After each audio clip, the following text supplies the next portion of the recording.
Здравствуйте, дорогие подписчики и гости канала. Сегодня очень важное и интересное видео для многих из вас. Оно поможет вам расставить все точки над «и» разрешить все все вопросы, которые касаются антимюллерова гормона.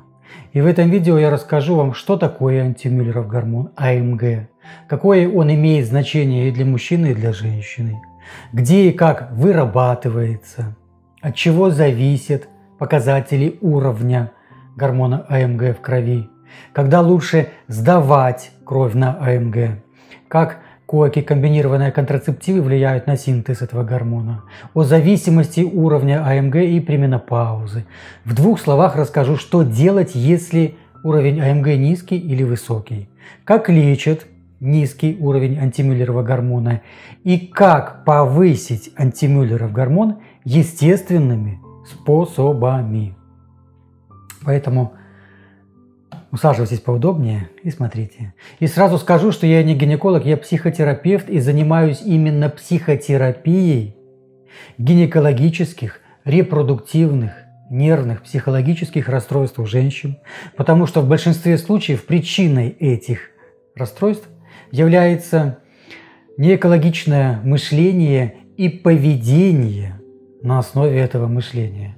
А это значит, страдает вся нервная система, которая и управляет и менструальным циклом и всеми репродуктивными функциями у женщин. Также иногда я рекомендую естественные, природные методики лечения без побочных эффектов, которые ни в коем случае не заменяют традиционное лечение, а наоборот усиливают и дополняют его. Итак, считается, что АМГ показывает, какой у женщины авариальный запас яичников. А это прежде всего потенциал ваших яичников. Ведь именно он определяет, будете ли вы молоды, сможете ли вы родить ребенка и какой в целом у вас запас своих женских репродуктивных сил. Анализ крови на АМГ сдается, когда нужно оценить оставшийся потенциал яичников и так называемый авариальный резерв. Считается, что норма антимюллерова гормона в среднем от 1 до 2-5 нанограмм на миллилитр. Цифры могут выходить за пределы референсных значений в ту или иную сторону. И у разных лабораторий разные единицы измерения. И это вариант нормы. А что такое антимюллеров гормон? Смотрите, АМГ, антимюллеров гормон, относится к группе белковых гормонов. Его еще называют антимюллеровский гормон, ингибирующее вещество Мюллера. Ингибирующее значит тормозящее или задерживающее. Антимюллеровская субстанция и антимюллеровый фактор. Он вырабатывается в яичках у мужчин и в яичниках у женщин, но работает в мужском и женском организме совершенно по-разному. И его выработка и функция не зависят от работы высших эндокринных желез гипофиза и гипоталамуса, которые являются частью нервной системы. Этот гормон, не подчиняется их влиянию. Его уровень зависит не только от состояния половых желез и состояния организма, но и от того, в каком состоянии, в каком психологическом состоянии женщина находится долгое время. АМГ обеспечивает развитие половых органов. Он получил свое имя в честь Иоганна Мюллера, выдающегося немецкого врача и биолога XIX века. В гинекологии АМГ называют счетчик яйцеклеток. Счетчик яйцеклеток. Сразу скажу, это не так. Это название придумали, чтобы еще больше вас запугать и вогнать в стресс, чтобы вы еще больше покупали таблетки. И чтобы глубже понять, какую роль он играет в организме мужчины и женщины, нужно знать о том, что происходило в самом начале вашей жизни. Тогда, когда формировались все органы и системы. В то время, когда у вас не было ни личности, ни тела. Была только мысль о вас, у родителей. Примерно на 4-6 неделе внутриутробного развития у плода закладывается так называемая Мюллерова протока. Это зачаток матки, труб и верхней трети влагалища. И этот зачаток есть у каждого внутриутробного ребенка, независимо от пола. То есть, понимаете, изначально мы все движемся по женскому пути развития. Развитие женского организма происходит автоматически. А вот чтобы быть мальчиком и дальше мужчиной, нужно постоянно сдерживать, тормозить развитие женского начала в мужском организме. И именно этим и занимается антимюллеров гормон. Эмбриональное яичко мальчика начинает вырабатывать его с самых ранних сроков беременности. И примерно в 8-10 недель под влиянием антимюллерова гормона Мюллерова протока в организме мальчика рассасывается. Зачатки матки и влагалища остаются в мужском организме в виде придатка яичка и простатической маточки. Всю жизнь мужские яички вырабатывают АМГ. Норма АМГ для мужчин гораздо выше, чем для женщин. Именно поэтому мужчина, который следит за своим здоровьем, может до глубокой старости зачать ребенка. Сохранить мужские качества до глубокой старости. У мужчин АМГ – это сдерживающий фактор. Но и у женщин то же самое. Антимюллеров гормон – это сдерживающий фактор. То, о чем не знают многие гинекологи. Потому что у женщин, согласитесь, немножко по-другому, чем у мужчин. Мюллерова протока по мере развития девочки постепенно превращается в матку, влагалище и трубы. Яичники девочки вырабатывают АМГ, но в меньших количествах, чем у мужчин. Поэтому развитие матки и влагалища не блокируется. И они постепенно формируются и появляются такие, какие есть. Всю жизнь репродуктивные органы женщины меняются. Вначале они созревают, потом активно функционируют, а потом увядают. И, естественно, антимюллеров гормон в этом процессе играет активное участие. А какова же роль АМГ, антимюллерова гормона, в жизни женщины? А еще вопрос, как формируется вариальный запас яичников и вместе с ним уровень АМГ? И вообще, что такое уровень АМГ? И сейчас я вам, врач-психотерапевт, расскажу страшную правду про АМГ, о чем не знают большинство гинекологов. Или забыли. Яичники девочки закладываются примерно на 13-й неделе внутриутробного развития. И в них закладываются так называемые первичные фолликулы. Их еще называют примордиальными. Каждый первичный фолликул потенциально в течение жизни женщины может вызреть в зрелую яйцеклетку. Количество первичных фолликулов, которые закладываются в яичниках девочки, может быть очень-очень разным. Это зависит от родителей, от их любви и страсти, а также от возраста, от здоровья и наследственности. А еще очень важно от того состояния, в котором они находились, когда зачинали девочку или мальчика. Были ли они трезвыми или выпившими, или под другими веществами. Очень много составляющих, которые влияют на здоровье детей. Фолликулов может быть от нескольких сотен тысяч до нескольких миллионов. И женщина овулирует за жизнь, максимум несколько сотен раз. А все остальное – запас. Природа дает вам огромный запас сил, чтобы гарантированно могли рождаться дети, чтобы женщина могла их выносить, родить и вырастить, пока позволяет организм. Природа делает так, чтобы гарантированно продлить наш вид на планете Земля. Именно там, в первичных фолликулах яичников, и вырабатывается антимюллеров гормон, АМГ. У женщин АМГ вырабатывают гранулезные клетки фолликулов. Гранулезная оболочка окружает каждый фолликул, и направлено действие этого гормона на то, чтобы подавлять рост других фолликулов в процессе рекрутинга примордиальных фолликулов. Каждый месяц у женщины в обоих яичниках начинают зреть определенное количество фолликулов, которые скоро пойдут в рост. Это и называется рекрутинг. Они начинают расти, и какой-то из них вырывается вперед, остальные отстают. Так вот, для того, чтобы не начали расти прямо все фолликулы, природой придумано так, что гранулезные клетки, окружающие каждый фолликул, вырабатывают это вещество, этот антимюллеров гормон, чтобы подавлять рост менее зрелых фолликулов, чтобы они не вырывались вперед в процессе каждого менструального цикла. И поэтому получается, что АМГ – это больше не про количество яйцеклеток или фолликулов, а про силу подавления оставшихся фолликулов. Понимаете?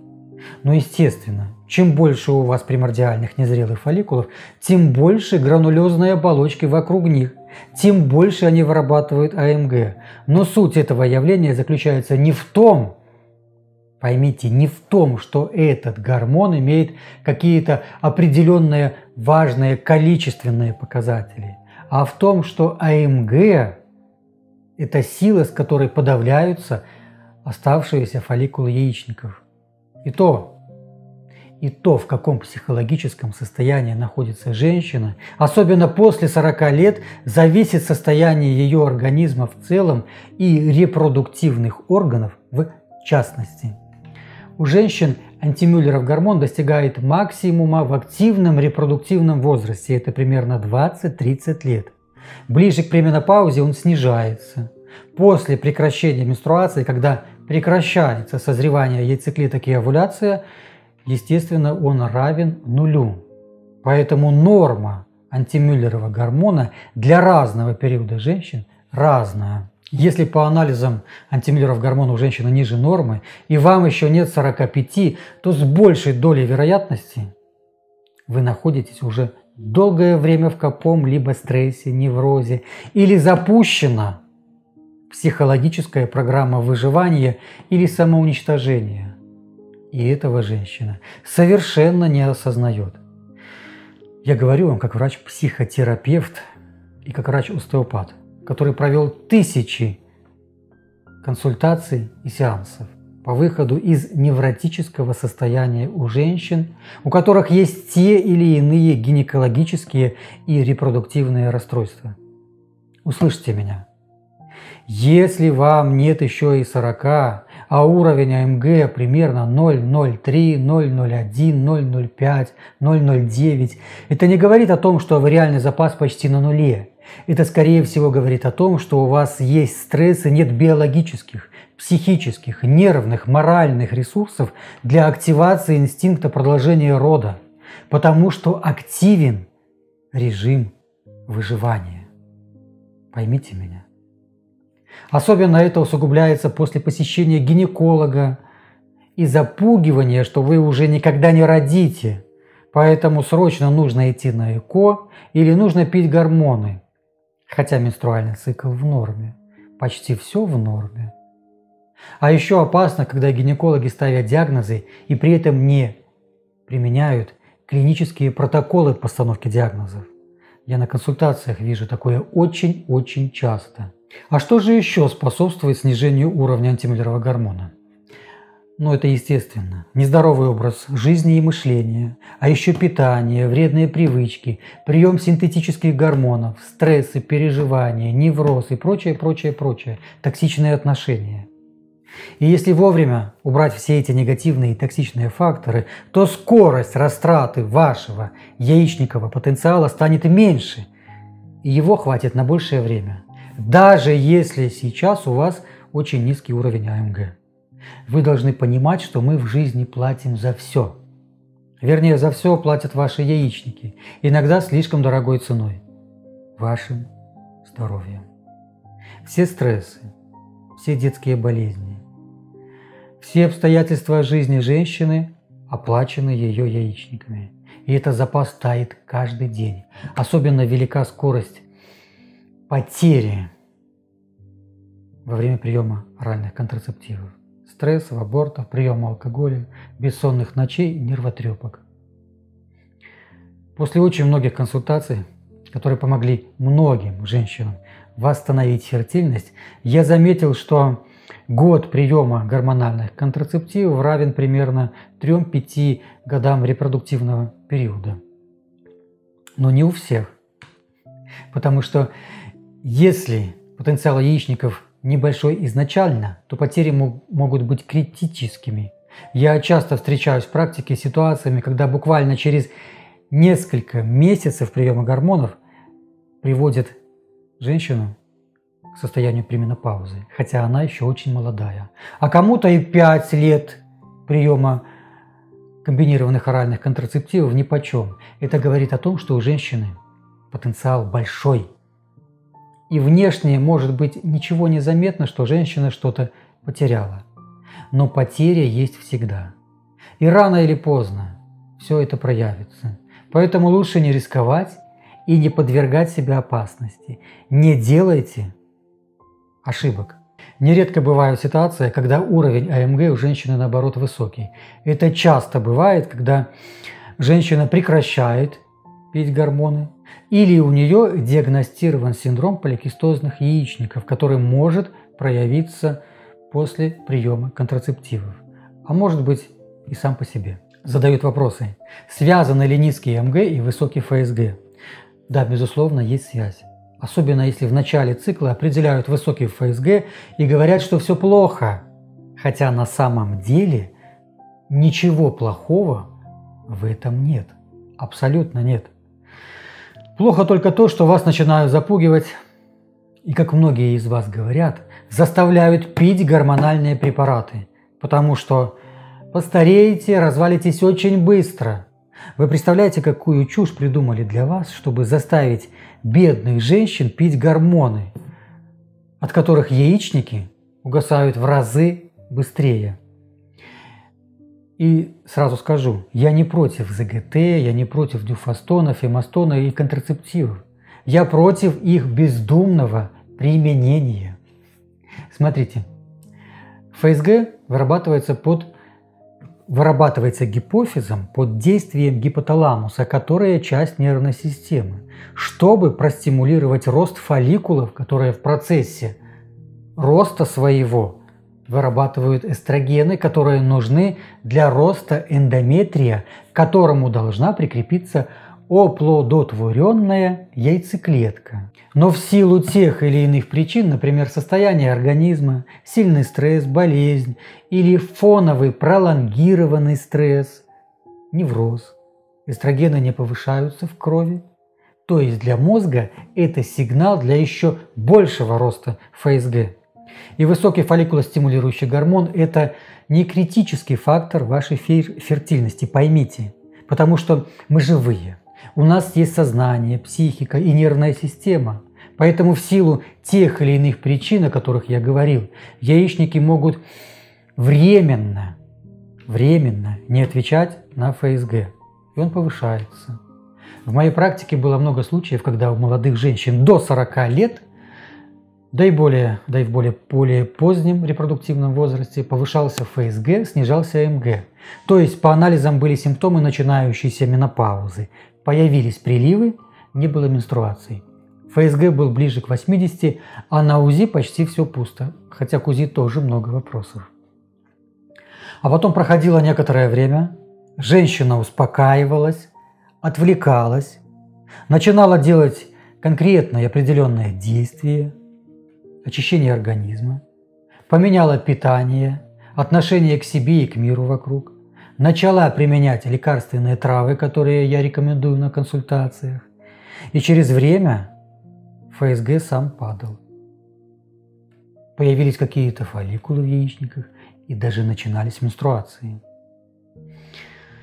А сейчас главное не наделать ошибок. Вот прямо сейчас вы понимаете, как все нестабильно и зыбко. Сейчас вы понимаете, что ваш организм отвечает вам здоровьем на ваши позитивные действия по отношению к нему. Спрашивают часто, а в какое время можно и нужно сдавать кровь на уровень антимюллерова гормона? Уровень АМГ не зависит от временных факторов. Он будет одинаковым в любую фазу цикла и не будет зависеть от того, выспались вы или нет. Хотя он будет зависеть от того, в каком психологическом состоянии вы находитесь. В тревоге, депрессии, в неврозе, в страхе. Поэтому сдавать кровь для исследования можно в любую фазу цикла. Утром натощак. Хотя многие врачи, исследователи рекомендуют сдавать его на 3-5 день цикла. И да, если вы пьете контрацептивы, то результат антимюллерова гормона будет неверным, потому что яичники практически не работают. Работают гормоны в таблетках. Меня часто спрашивают: скажите, доктор, мне уже за 40, я в пременопаузе. Получается, скоро будет климакс? Такой вопрос я слышу довольно часто от женщин, которые пострадали не только от долгого приема оральных контрацептивов, но и от абортов, стрессов, операций и других действий, которые были сделаны под воздействием токсичного мышления и надуманных страхов. Понимаете? Вы в любом случае рано или поздно войдете в климакс. И именно сейчас, вот прямо сейчас от ваших конкретных действий зависит, когда это произойдет. Когда это произойдет, как это произойдет, и каким будет сам процесс перестройки организма, и какое состояние организма будет у вас после климакса. А сейчас помните главное. Перименопауза или пременопауза – понятие растяжимое. И в это время можно забеременеть и родить. Потому что яичники – очень ресурсный орган. И если научиться бережно тратить то, что у вас осталось, то можно очень много лет прожить в цветущем возрасте и здоровье. Как лечат низкий МГ, спрашивают. Но, как правило, когда антимюллеров гормон становится ниже нормы или повышается ФСГ, женщине рекомендуют заместительную гормональную терапию пожизненно. Здравствуй, фемастон и другие препараты. Но в плане восстановления здоровья это стратегически неверно, потому что в этом случае нет речи о том, чтобы сберечь оставшийся потенциал ваших яичников. Никто не знает на самом деле, сколько там осталось и на какое время хватит. А вот на синтетических гормонах яичники погаснут очень быстро. Точно так же, как и все остальное здоровье. И побочные эффекты не заставят долго себя ждать. Исходя из своего практического опыта, могу точно сказать, женщины, которые начали вести экологичный образ жизни, менять свое мышление, которые начали применять травы по специальной методике, научились правильной медитативной практике, научились правильно расслабляться и физически, и психологически. Многие, естественно, не все, но многие успешно беременеют и рожают здоровых детей, и еще сохраняют свое здоровье и качество жизни с улыбкой на лице и принятием в душе на долгие-долгие годы. А те, кому уже за 45, которые уже находятся в перименопаузе, экологичный образ жизни дает силы и ресурсы максимально безболезненно перейти в новую и интересную фазу жизни, наполненную фазу жизни, фазу зрелости тела и мудрости души. А как повысить АМГ без гормонов и естественными способами?